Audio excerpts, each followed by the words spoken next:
Hi there, this is John, and this is video number 2 for neurologic discussion. For video number 1, we had an introduction about the anatomy and physiology of the nervous system, and we ended discussing the first region of the brain, and that is your cerebrum.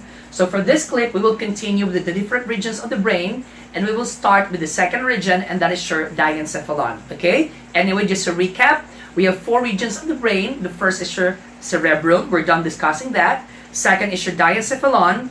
Third is what they call the brainstem. And fourth is what they call the cerebellum. Okay? So let's start. The second region of the brain is what we call your diencephalon. Remember, I mentioned that diencephalon has 3 subdivisions, right? What are the 3 subdivisions of your diencephalon? The roof of your diencephalon is what we call your thalamus. Again, thalamus serves as the roof of your diencephalon. Below your thalamus is actually your hypothalamus. Now, this is the thing I need to stress in your exam. Please be reminded that your hypothalamus is a structure that regulates the pituitary gland. Again, it is a structure that regulates your pituitary gland. Another name of pituitary gland is what we call hypophysis. Okay? Another name is what we call hypophysis. That is why the surgical removal of your pituitary gland is referred as your hypophysectomy. Can you follow? Ectomy is removal. Okay? Now what else? Your hypothalamus is important for pleasure. Of course, if there is pleasure, there is pain. Alright? So pleasure and pain. What else? Your hypothalamus is also what? Serves as the center. Center for what? Center for thermoregulation. Am I right? What else? Hypothalamus is also the center for what? Thirst and satiety. Thirst and satiety. So these are things you need to remember about your hypothalamus. The third subdivision of your diencephalon is what we call your epithalamus. It is in the epithalamus where you can find a gland called pineal gland. Am I right? Your pineal gland is responsible for your biological time clock, right? Anyway, this is the second region of the brain. The third region of the brain, okay, the third region of the brain is what we call your brainstem. If you try to check the picture there in the book, The Chronicle of MedSearch, you can see and you will notice that an extension of the brainstem is what we call your spinal cord.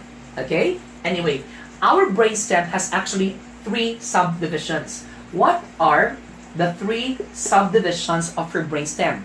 Well, first is what we call the midbrain. Sorry. The midbrain serves as relaying station. The second region or subdivision of your brainstem is what we call your pons. Please be reminded that your pons will help regulate respiration. Take note, I said it will help regulate. I did not say it is the regulatory center. Can you follow? The third and the last subdivision of your brainstem is what we call your medulla or medulla oblongata. Now, the medulla or medulla oblongata is actually the center for respiration, the center for cardiac rate regulation, and the center for blood pressure regulation. That is why depression in your medulla or medulla oblongata, injury, trauma in the medulla oblongata, you will really die. What is the cause of death? The cause of death here will be cardiopulmonary arrest. Can you follow? So that is what we call the medulla or medulla oblongata. The fourth and the last region of the brain is what we call your cerebellum. If you try to check the picture, okay, in the book, the cerebellum looks like a small brain, right? It is a small brain located inferior. Am I right? So that is why other books will tell you cerebrum is considered as the little brain because it looks like a small brain. Now, what is this for? Cerebellum is important for balance, okay? And cerebellum is important for coordination. That is why any injury or problem with the cerebellum, it may affect your balance, am I right? It may also affect muscle or movement coordination. So eventually, patient may have what? Ataxia, right? So these are the 4 regions of the brain. Again, you have your cerebrum, you have your diencephalon, you have your brainstem, and of course, last is what we call the cerebellum. So those are the 4 regions of the brain. Now, as mentioned a while ago, that an extension of the brainstem is actually your spinal cord. And we mentioned that spinal cord is a structure part of the CNS. Remember, your CNS involves two structures, brain and spinal cord. So we're done discussing the brain. Now let's talk about spinal cord. Now tell me something about spinal cord. Your spinal cord is a structure that connects, okay? It connects the brain and it connects the body. Can you follow? It is a structure that connects the brain and it connects the body.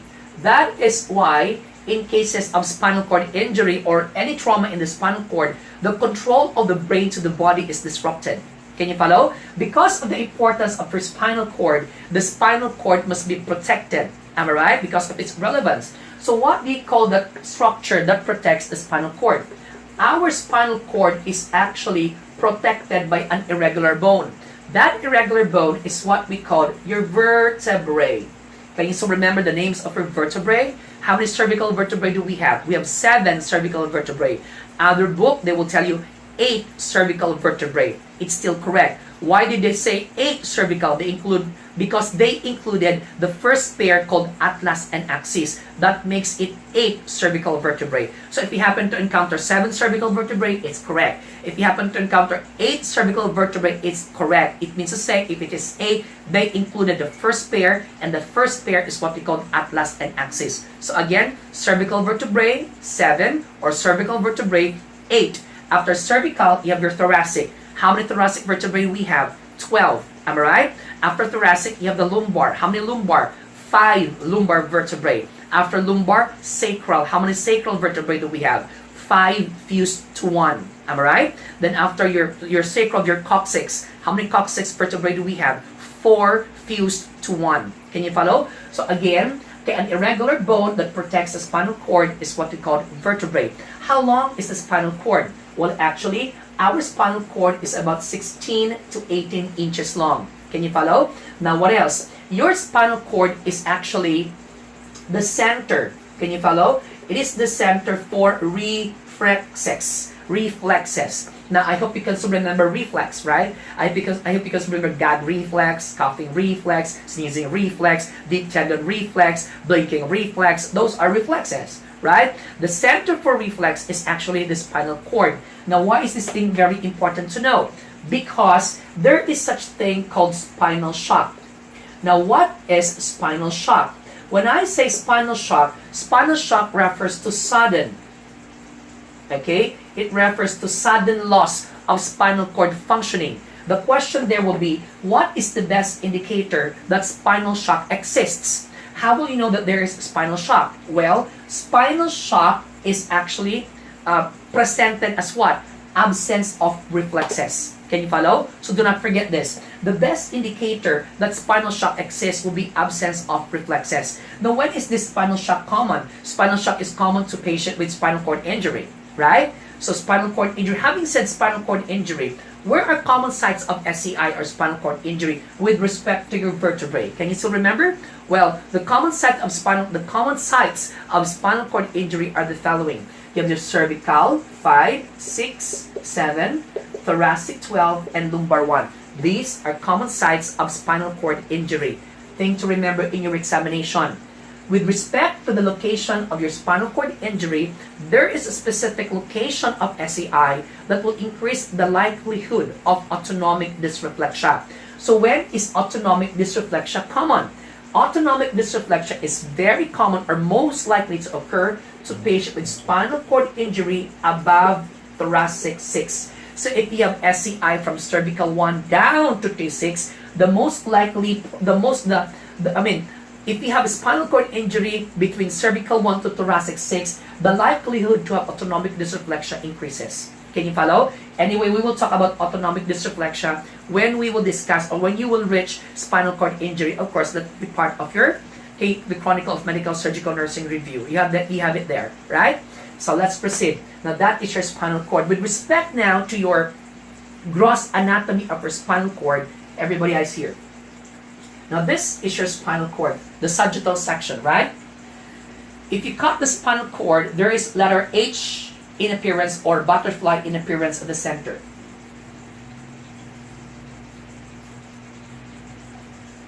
Can you follow? Now let's say that this is the anterior part of the cord and posterior part of the cord. Now take note. What specific nerve passes the posterior part of the cord? Is it your motor nerve or the sensory nerve? Now what about in the anterior part of the cord? Is it your motor nerve or sensory nerve? Your technique there will be MAPS. Can you follow? Your technique there will be MAPS. Now take note. Anterior, posterior. Anterior part of the cord, it is where motor nerve passes. Posterior part of the cord, it is where sensory nerve passes. So again, if it is sensory, the nerve that passes here is actually motor nerve. For posterior part of the cord, it is the sensory nerve that passes. So what will happen? Posterior part of the cord, the sensory nerve is this one. Right? Anterior part of the cord, this will be the motor nerve. When these two nerves get out from the spinal cord, you now call that as your spinal nerve. So when you say spinal nerve, a spinal nerve is a combination of sensory and motor nerves. Can you follow? I hope so. Now, so with the importance of your spinal cord and the brain, these two structures must be highly protected. Am I right? So what are the different protections or coverings of the brain and spinal cord? So that will be the next topic. The different protections or coverings of the brain and the spinal cord.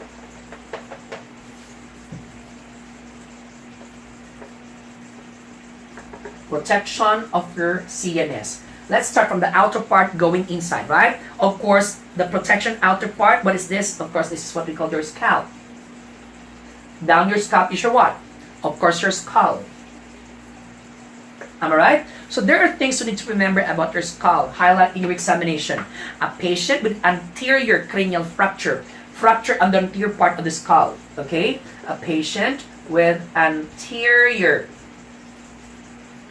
cranial fracture. Okay? A patient with anterior cranial fracture. Patient will manifest bluish discoloration surrounding the eyes. Can you follow? Bluish discoloration surrounding the eyes, or you also call that as your periorbital hematoma, or you also call that as your positive for raccoon's eye. Remember? Positive for raccoon's eye or periorbital hematoma or bluish discoloration surrounding the eyes. What else? A patient with an anterior cranial fracture. Remember, fracture under the anterior part of the skull. There is risk of what? CSF leakage in the nose. Am I right? So you will have CSF leakage in the nose. Refer to sure. Of course, you call that as your rhinorrhea. Can you follow? Rhinorrhea. Now, what about for patient with basilar fracture? What about for patient with basilar fracture? A patient with basilar fracture will have what? Bluish discoloration behind the ears. Bluish discoloration behind the ears. It's not raccoon's ear. My God, okay? If a raccoon's eye, there's no such thing as raccoon's ears. So what do you call that? Bluish discoloration behind the ears. You call that as your positive for Battle's sign. Okay? So you say battle sign, that's bluish discoloration behind the ears. Now what else? Because of basilar fracture, there is a risk of CSF leakage in the ears. Am I right? CSF leakage in the ears, and you call that as your otorrhea. Can you follow? Highlight in your exam. If you suspect CSF leakage, take note. If you suspect CSF leakage, your priority action is actually to check for glucose content. Can you follow? To check for glucose content. Why? Presence of glucose indicates what? CSF. Am I right? Because it is normal for CSF to contain glucose. So if it's normal for CSF to have glucose, what do you think is the normal CSF glucose level? Can you make a guess? What is the normal CSF glucose level? The normal CSF glucose level ranges from 60 to 80 milligrams per deciliter. So this is the normal CSF glucose content. Now, how will you check for glucose content? if you suspect CSF leakage? Well, remember, our eyes are not glucometers, right? So how will you check for CSF? How will you check for glucose content? Well, you get a specimen, am I right? You get a specimen and send it to laboratory for analysis.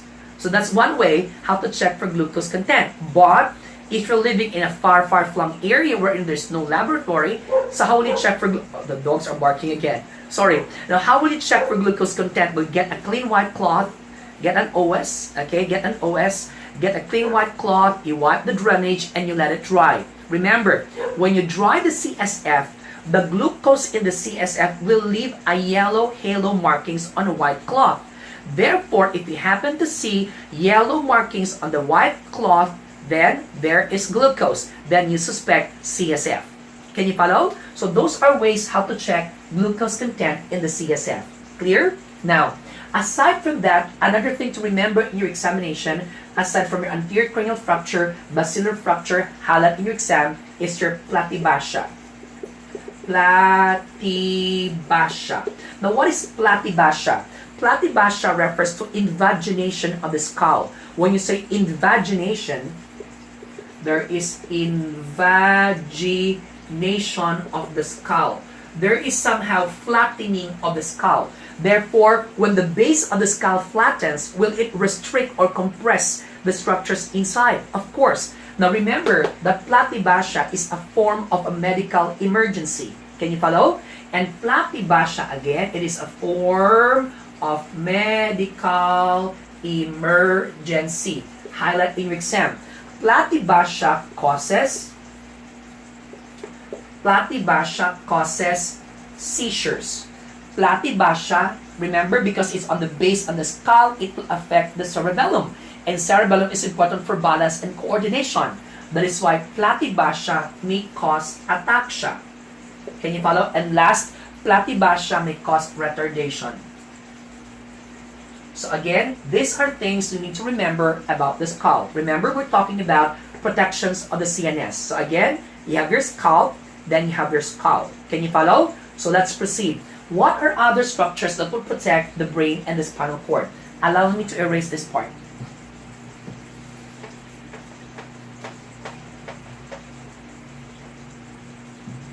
Number 3. Another structure that will protect the brain and the spinal cord is, of course, a membrane. Right? That membrane is what we call your meninges. Can you follow? Meninges are membranes, right? These are membranes that will cover the brain and the spinal cord. And we know that your meninges has 3 layers. Alright? What are the 3 layers of the meninges? The layers can be abbreviated as your DAP or DAP. So your DAP. And they follow in order, right? Your D stands for dura mater. Am I right? A stands for your what? Arachnoid membrane. And P stands for your pia membrane or pia mater. Your dura mater is the outermost layer. Your arachnoid membrane is the middle layer. And the innermost layer is what we call the pia mater. Remember, it is the pia mater that adheres almost closely directly to the brain. Can you follow? So this will be the scenario. Let's say that this is the brain, this is the spinal cord. Can you follow? So there are 3 layers of your meninges. The outermost layer, which is what we call your dura mater. Below that is what we call your arachnoid membrane. And a membrane that closes the brain and the spinal cord, you call that as your pia membrane or pia mater. If you notice, there's a space or a gap between arachnoid and pia. You call that space as your subarachnoid space. Can you follow? Now, it is where your CSF runs. Can you follow? Your CSF runs in your subarachnoid space. Can you follow? It is in your arachnoid membrane where you can see a finger-like projections. These finger-like projections are what we call arachnoid villi. Can you follow? Your arachnoid villi will absorb the CSF. Can you follow? Now, why is it important for arachnoid villi to absorb the CSF? To establish a constant volume of the CSF. Because failure to absorb the CSF, what will happen? CSF will accumulate. Can you follow? When CSF accumulates, it increases the volume, leading to increased intracranial pressure. That is why if there is what we call cerebral artery rupture, if there is bleeding in the brain, and if there is bleeding, blood accumulates in the subarachnoid, leading to subarachnoid bleeding, hemorrhage accumulation, that blood now will cover the arachnoid villi. Therefore, if arachnoid villi are covered by blood clot because there is bleeding, the arachnoid villi now can no longer absorb the CSF because there is a blood that covers the arachnoid villi. Am I right? Therefore, CSF will continue to increase its volume, increasing ICP. That is why if there is bleeding or ruptured blood vessel in the brain, the doctor now opens a hole in the skull, ligate the artery, do something about it, okay, and then remove the blood clot, put some catheter, attach that to your Jackson prot to drain the blood. That will establish a normal intracranial pressure. Can you follow? I hope so. So anyway, that's your meninges. In your examination, sometimes you'll be asked about signs of meningeal irritations because sometimes, because of infection, meninges now will have inflammatory processes, right? And the inflammation of the meninges is what we call your meningitis or your meningeal irritations, right? So the question there, what are signs and symptoms of meningeal? What are signs and symptoms of meningeal irritations? Do not forget this. The earliest sign of meningeal irritation is what we call nuchal rigidity. Nuchal rigidity, or your stiff neck, right? Now, aside from your nuchal rigidity, you will also have what? Positive for Brudzinski sign.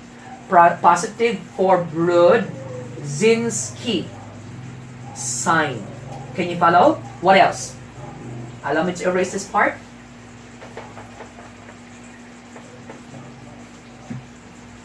Number 3, patient will have positive for Kernig's sign.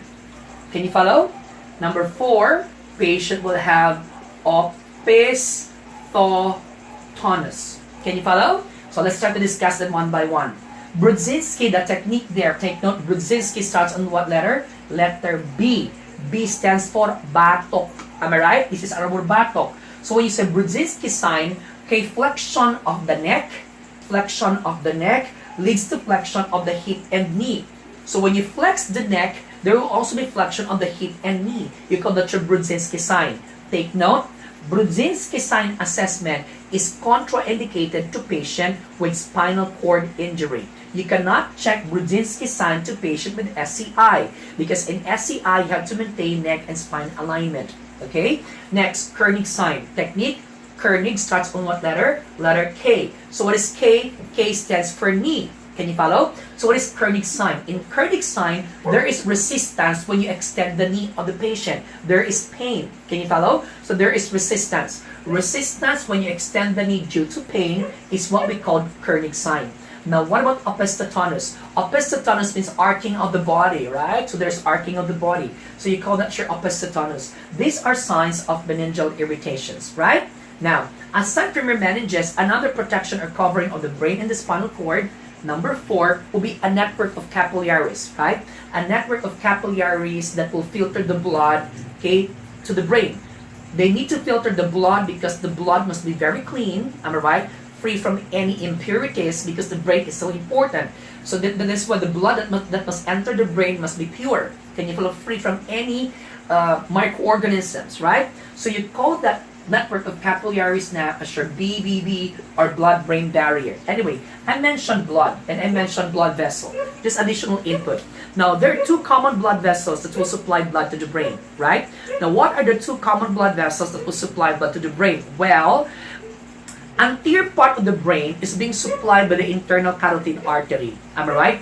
80% of blood supply to the brain came from here, from the internal carotid artery. That's 80% to the brain. The remaining 20% is being supplied by an artery here. You call it your cervical artery.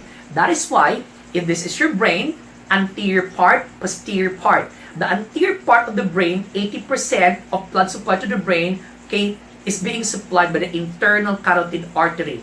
The remaining 20% situated at the back is being supplied by cervical artery. Take note, when the internal carotid artery and the cervical arteries, when these two blood vessels enter the foramen magnum of the skull and enters the brain, they will form now the circle of Willis. I hope you can still remember that. Okay? Now let's proceed. So blood-brain barrier.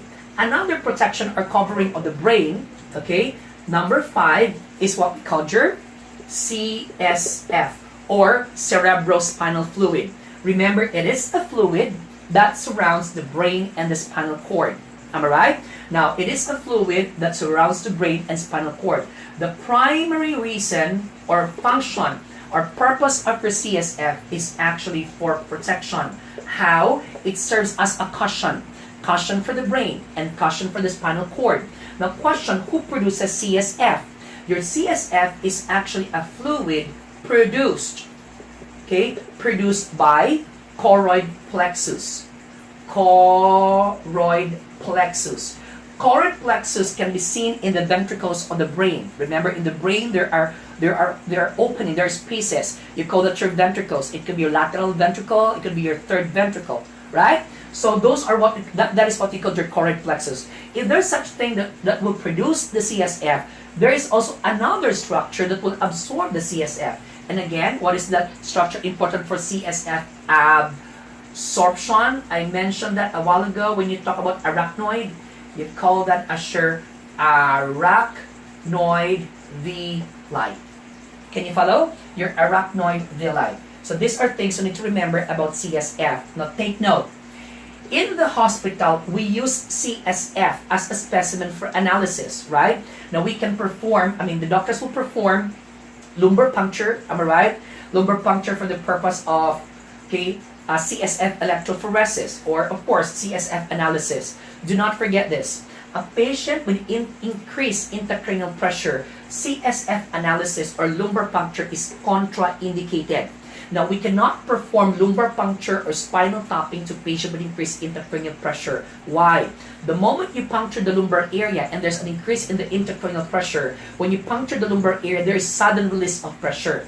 And that sudden release of pressure will result to a complication. So what is the complication when you perform lumbar puncture to patient with increased ICP? The answer will be cerebral herniation. Can you follow? So cerebral herniation is a complication that will happen when we perform lumbar puncture to a patient with increased intracranial pressure. That is why it is contraindicated to perform lumbar puncture to a patient with increased ICP.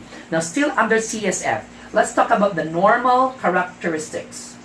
Let's talk about the normal characteristics of your CSF. Okay? The normal characteristics of cerebrospinal fluid. Hold on.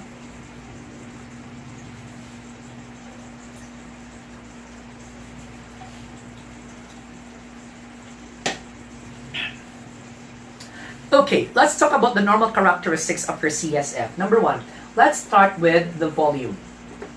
What is the normal CSF volume? The normal CSF volume ranges from 100 to 150 ml. Take note.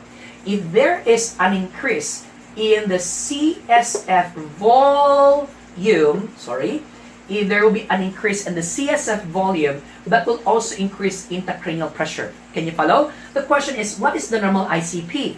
The normal ICP ranges from 0 to 15 millimeters mercury.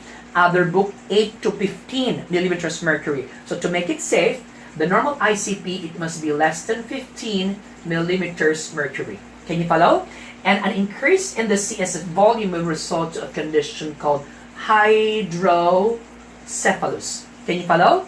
Next, number 2, another CSF characteristic. What will be the color of your CSF?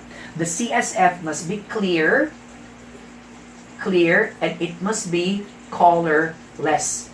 If the CSF is cloudy, that indicates infection. If the CSF is bloody, that indicates bleeding. Can you follow? Another thing, number 3. What is the normal CSF glucose level? I mentioned this a while ago. The normal is 60 to 80 milligrams per deciliter. Take note, if there is an increase in your CSF glucose, that would indicate hyperglycemia. Hyperglycemia. What else? An increase in the CSF glucose. Remember, glucose is the food of your microorganism. The food for microorganism. Therefore, when glucose in the CSF increases, they will increase the risk of infection. That will also increase the risk of infection. What else? Number 4. Fourth thing to remember about CSF. Okay, take note with your CSF, the normal CSF protein. Okay, the normal CSF protein ranges from 15 to 45 milligrams per deciliter. Okay, what is the relevance? An increase in your CSF protein indicates bacterial infection. Not only bacterial infection, an elevated protein in the CSF would also signal demyelination. What type of demyelinative disorder? It's more on GBS or Guillain-Barré syndrome. Next, number 5. Another is your immunoglobulin. CSF immunoglobulin is about 3 to 12%. Can you follow? Of course, we know this. When immunoglobulin increases, that indicates infection. But highlight in your exam, if the specific immunoglobulin that increases is your immunoglobulin G, allow me to erase this part.